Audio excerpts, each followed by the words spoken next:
السلام علیکم ورحمۃ اللہ وبرکاتہ۔ عزیز طلباء و طلبات، اس سے پہلے آپ کے سامنے یعنی 28 تاریخ کو جملہ اسمیہ کی مکمل تعریف، اس کی مثال آپ کے سامنے مکمل طور پر بڑی تفصیل کے ساتھ، ڈیٹیل کے ساتھ بیان کیا جا چکا ہے۔ امید ہے کہ جملہ اسمیہ کو آپ سمجھنے میں اور عبارت پڑھتے وقت کون سا جملہ اسمیہ ہے انشاءاللہ العزیز ضرور مدد ملے گی اگر آپ نے اچھی طریقے سے جملہ اسمیہ کی تعریف سنے ہوں گے اور پڑھے ہوں گے۔ اس کو ایک بار اپنی کاپی بھی نوٹ کر لیں تو بہتر ہوگا، کیونکہ مستقبل میں بڑا فائدہ مند آپ کے لیے ثابت ہوگا۔ قواعد بدلتے نہیں، کتابیں بدل جاتی ہیں، کتابیں بدلے گی، سلیبس بدلے گا، لیکن گرامر نہیں بدلتا۔ جملہ اسمیہ وہی ہے اور وہی آئندہ بھی رہے گا، ذہن میں رکھے گا۔ قواعد بدلتے نہیں، گرامر نہیں بدلتے ہیں۔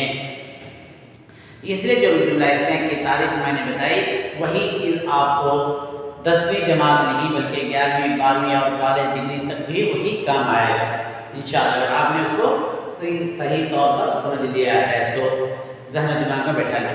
آج آپ کے سامنے جملہ فعلیہ کی تعریف، جملہ فعلیہ کی تعریف مکمل طور پر کی جائے گی، اور اس کی جملہ فعلیہ کی مکمل تعریف کسے کہتے ہیں کی مثال دی جائے گا آپ کے سامنے، وہ غور سے سننے کی کوشش کریں۔ جملہ فعلیہ کسے کہتے ہیں؟ جملہ فعلیہ کسے کہتے ہیں؟ جملہ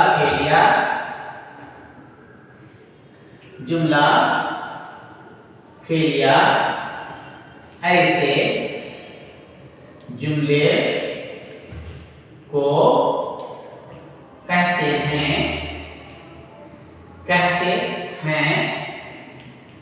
جس سے کسی کام کا کرنا یا ہونا معلوم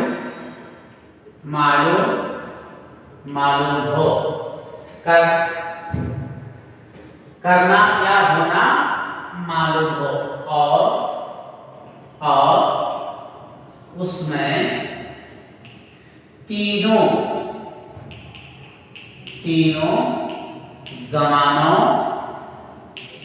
میں سے کوئی زمانہ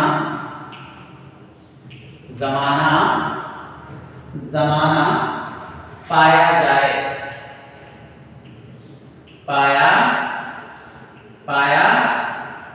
تینوں زمانوں میں سے کوئی زمانہ پایا جائے اسے جملہ فعلیہ کہتے ہیں۔ اسے جملہ فعلیہ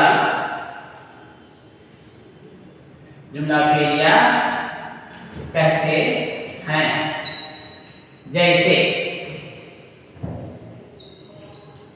جیسے اکرم اخبار پڑھ رہا ہے، زکیہ چلی گئی۔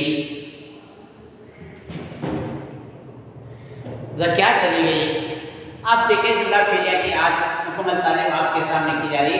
جملہ اسمیہ کے اندر میں نے بتایا تھا کہ اس میں کوئی زمانہ نہ پایا جائے، اس میں کوئی زمانہ نہیں پایا جائے، بلکہ مسند الیہ اسم ہوگا اور مسند بھی کیا ہوگا؟ اسم ہوگا۔ اس کے اندر جملہ فعلیہ کے اندر کیا ہوتا ہے کہ مسند الیہ اسم ہوگا، نام ہوگا، لیکن مسند کمپلسری طور پر ضروری طور پر کیا ہوگا؟ فعل ہوگا۔ کیا ہوگا؟ فعل ہوگا۔ جملہ اسمیہ کے اندر دونوں جز یعنی مسند الیہ اور مسند دونوں اسم ہوتا تھا، لیکن جملہ فعلیہ کے اندر کیا ہوگا؟ مسند الیہ تو اسم ہوگا، ناؤن ہوگا، لیکن مسند جو ہے فعل ہوگا۔ کیا ہوگا؟ فعل ہوگا، یعنی ورب ہوگا۔ کیا ہوگا؟ ورب ہوگا۔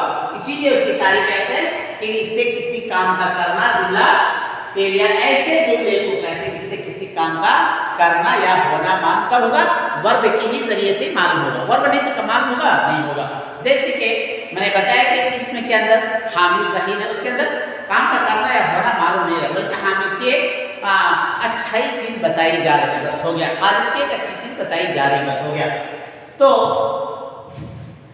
جس سے کسی کام کا کرنا یا ہونا معلوم ہو اسے جملہ، اور ان میں سے ایک مزید چیز ہوتا ہے تینوں زمانوں میں سے ماضی، حال، مستقبل۔ ماضی گزرا ہوا زمانہ، حال موجودہ زمانہ، مستقبل آنے والا زمانہ، past tense, future tennis, present tense, future tennis, یعنی ماضی گزرا ہوا زمانہ، حال موجودہ زمانہ، مستقبل آنے والے زمانہ۔ ان تینوں زمانوں میں سے کوئی زمانہ اس جملے میں پایا جائے گا، اس سینٹینس کے اندر پایا جائے گا، وہ جملہ فعلیہ کہلائے گا۔ جملہ کیا کہلائے گا؟ فعلیہ کہلائے گا۔ پھر سے ایک بار اور سن لیں، جملہ فعلیہ ایسے جملے کو کہتے ہیں، یہ اچھی طریقے سے اس کو ذہن کر بیٹھا لیں کہ ایسے جملے کو کہتے ہیں جس سے کسی کام کا، اس جملے سے کسی کام کا کرنا یا ہونا معلوم ہوگا اور ان تینوں زمانوں میں سے کوئی زمانہ پایا جائے گا۔ اس کی مثال کے طور پر دیکھ لیجیے، اکرم اخبار پڑھ رہا ہے۔ اکرم کیا ہے؟ مسند الیہ ہے۔ کیا ہے؟ مسند الیہ میں بتایا کہ مسند الیہ ہوتا ہے، مسند الیہ ہوتا ہے اور یہ ناؤن ہے، اور اخبار کیا ہے؟ یہ بھی ناؤن ہے لیکن یہ مفعول ہے۔ کیا ہے؟ یہ مفعول ہے۔ پڑھ رہا ہے فعل، پڑھ رہا کیا ہے؟ فعل ہے، یہ ورب ہے۔ کیا ہے؟ یہ ورب ہے، فعل ہے۔ معلوم یہ ہوا کہ اکرم اخبار پڑھا۔ اب اس جملے سے دیکھیے معلوم ہو رہا نہیں کہ اکرم کیا کام کر رہا ہے، پوچھا جاتا ہے کہ اکرم اخبار کا کام کر رہا ہے، کسی کام کا کرنا یا ہونا معلوم ہونا نہیں۔ اب اکرم کے بارے میں معلوم ہو رہا نہیں کیا کام کر رہا ہے؟ اخبار پڑھنے کا کام کر رہا ہے۔ تینوں زمانوں میں سے کوئی زمانہ پایا جانا ضروری ہے جملہ فعلیہ کے اندر۔ تینوں زمانوں میں سے دیکھیے کون سا زمانہ ہے؟ پڑھ رہا ہے۔ معلوم ہوا کہ موجودہ زمانہ زمانے حال کی بات ہو رہی ہے کہ اس وقت یہ پڑھ رہا ہے، اس وقت یہ اخبار پڑھ رہا ہے، پریزنٹ ٹینس ہے۔ اچھی طریقے سے سمجھ میں اکرم مسند الیہ ہے، یہ فاعل ہے، اخبار اس میں یہ ناؤن ہے لیکن مفعول ہے، اور پڑھ رہا ہے فعل ہے، پڑھ رہا ہے فعل ہے۔ فعل اپنے فاعل اور مفعول سے مل کر کے جملہ فعلیہ خبریہ ہوا۔ فعل اپنے فاعل اور مفعول سے مل کر کے کیا ہوا؟ جملہ خبریہ ہوا۔ اب آئیے بات سمجھ میں آپ کو، امید ہے کہ انشاءاللہ غور کیجیے آ جائے گا۔ اسی طریقے سے دوسرا جملہ دیکھیے، زکیہ چلی گئی، زکیہ چلی گئی۔ زکیہ کیا ہے؟ مسند ہے، الیہ ہے، مسند الیہ ہے زکیہ، اور یہ فاعل ہے۔ کیا یہ؟ فاعل ہے۔ چلی گئی کیا ہے؟ فعل ہے، ورب ہے۔ چلی گئی تینوں زمانوں میں سے کون سا زمانہ پایا جا رہا ہے اس کے اندر؟ زمانہ ماضی پایا جا رہا ہے، زمانہ ماضی پایا جا رہا ہے۔ زمانہ چلی گئی، ماضی میں چلی گئی، پاسٹ ٹینس پایا جا رہا ہے۔ تو اس جملے کے اندر بھی دیکھیے جو لامحہ کی تعریف ہے پرفیکٹ آ رہا ہے کہ نہیں آ رہا ہے۔ کسی زکیہ کے بارے میں معلوم ہو رہا ہے، کسی کام کا کرنا یا ہونا معلوم ہو رہا ہے کہ زکیہ کیا کام؟ چلنے کا کام کی ہے، چلنے کا کام کی ہے۔ یہاں پر اکرم کا کام اخبار پڑھنے کا کام ہو رہا تھا، یہاں زکیہ کا کام کیا ہے؟ چلنے کا کام ہے۔ اور چلی گئی فعل ہے، ورب ہے، اور تینوں زمانہ میں سے کون سا زمانہ پایا جا رہا ہے اس کے اندر؟ زمانہ ماضی، زمانہ ماضی یعنی گزرے ہوئے زمانے میں کیا چلی گئی۔ اب اس زمانے سے اچھی طریقے سے آپ کو سمجھ میں آ گیا ہوگا کہ جملہ فعلیہ کسے کہتے ہیں اور جملہ اسمیہ کسے کہتے ہیں۔ اس کو ایک بار اپنی کاپی میں بھی لکھ لیجیے، کاپی میں لکھ کر کے اور اس مثال کو اپنے ذہن و دماغ میں بیٹھانے کی کوشش کیجیے، اور اس کے بعد پھر کتاب میں ہم لوگ پڑھیں گے۔ یہ تعریف جب ہم ہمارے ذہن و دماغ میں محفوظ رہے گا، اس کی مثالیں محفوظ رہیں گی، تو پھر انشاءاللہ آپ کو سمجھ میں آ جائے گا کہ جملہ یہ جملہ فعلیہ ہے یا جملہ اسمیہ ہے۔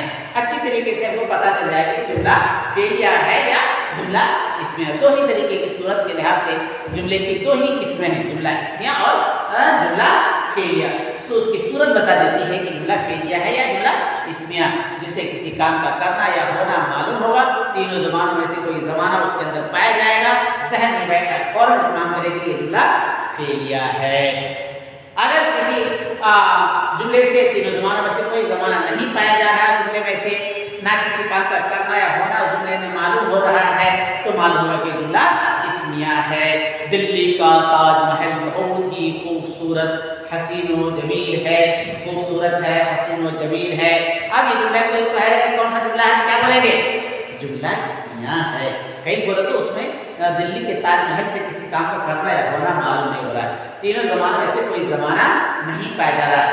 بینگلور کا ودھان سبھا بہت ہی خوبصورت ہے، بہت دلکش منظر ہے۔ ایسی چیزیں اگر ہم پیش کریں گے تو یہ جملہ اسمیہ ہوگا، جملہ فعلیہ نہیں ہوگا۔ کیا بولے تو ودھان سبھا سے کسی کام کو کرنا یا ہونے کا پتہ نہیں چل رہا ہے، اور تینوں زمانوں میں سے کوئی زمانہ بھی پایا نہیں جا رہا ہے۔ اتنا ذہن میں محفوظ رکھیں کہ کسی جملے سے اگر کسی کام کا کرنا یا ہونا معلوم ہو رہا ہے، کوئی زمانہ اس کے اندر پایا جا رہا ہے، تو جملہ فعلیہ کہلائے گا۔ اور جس جملے کے اندر کسی کام کا کرنا یا ہونا معلوم نہیں ہوگا اور اس میں کوئی زمانہ نہیں پایا جائے گا، تو سمجھیے کہ جملہ اسمیہ ہے۔ یہ اچھی طرح ذہن میں رکھیں، پھر بھی نہیں سمجھ میں آئے تو فوراً سے رابطہ قائم کیجیے، انشاءاللہ العزیز اس کا صحیح طور پر اور تشریفی بخش آپ کو جواب دیا جائے گا۔ جب تک کے لیے خدا حافظ، السلام علیکم ورحمۃ اللہ وبرکاتہ۔